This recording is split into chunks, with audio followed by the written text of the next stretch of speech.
How much should the new kill team cost? I'm going to try to answer that question today by looking at each component of the new boss set and seeing what it should be worth. Luckily for us, Games Workshop has already given us a breakdown of what comes in the new kill team starter set. The first thing is the core rulebook. If you use Necromunda and Warcry as comparisons, the core book should be about $40, with the Octavius book being about $35. So for the set, they'll likely have this priced at about $75. Next is the actual board and terrain. The most comparable thing I can find is the Battlezone Mechanicus set, which is $150. This is the same size board and fairly comparable on the scenery, if not just a little bit lighter than the new Kill Team starter set. Next, we have to look at the models themselves, which are the Orc Commandos and the Death Corps of Krieg. Looking at Cadian Shock Troopers and the current Commando bosses, each boss is about $45, but the Kill Team units are newer and a little bit fancier, so let's up that to about $50. And in the Kill Team set, it's the equivalent of 2 bosses of each as far as model count, so this has the Kill Team boss at roughly $200 worth of models.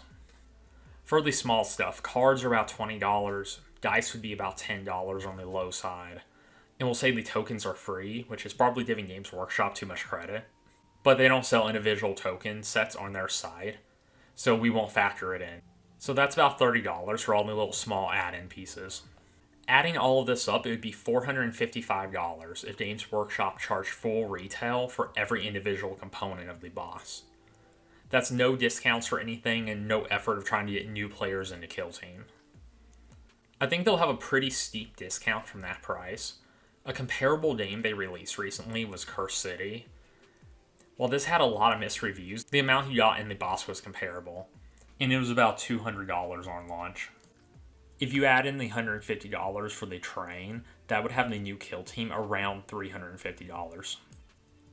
Which $350 would be about 23% discount compared to that $455 we mentioned earlier. And if they launch it at $300, it's a 34% discount. I think between 25 and 35% would be a fairly reasonable introductory price to Kill Team, so that might be the range we see the game in. Another comparable game is the Pariah Nessus expansion. This was a Kill Team expansion. It had a few figures, didn't have as many extras, and had simpler terrain than the new Kill Team with the nice orc terrain. And that boss was for $160.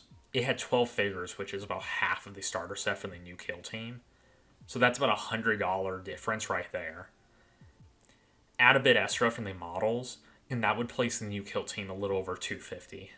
Between breaking down the components and comparing the game to the boss sets in the old Kill Team expansion, I think between $250 and $300 is where we should see the new Kill Team. Anything lower than that is an aggressive price to get new players into Kill Team and then into 40k itself. Just because of that alone, I wouldn't be surprised at $200. Anything higher than $350 is just a money grab by Games Workshop at that point.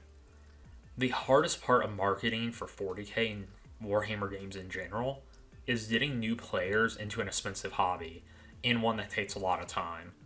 And Kill Team is the best way of getting new players in.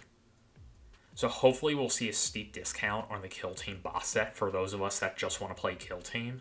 So like I said before, I'm expecting between $250 and probably $300, maybe up to $350, but I'm hopeful we could see it at $200. Soon as we know the release date and the actual price, I'll be doing an update. Now I'm pretty excited to actually play the new game when it comes out. Alright, thank you for watching.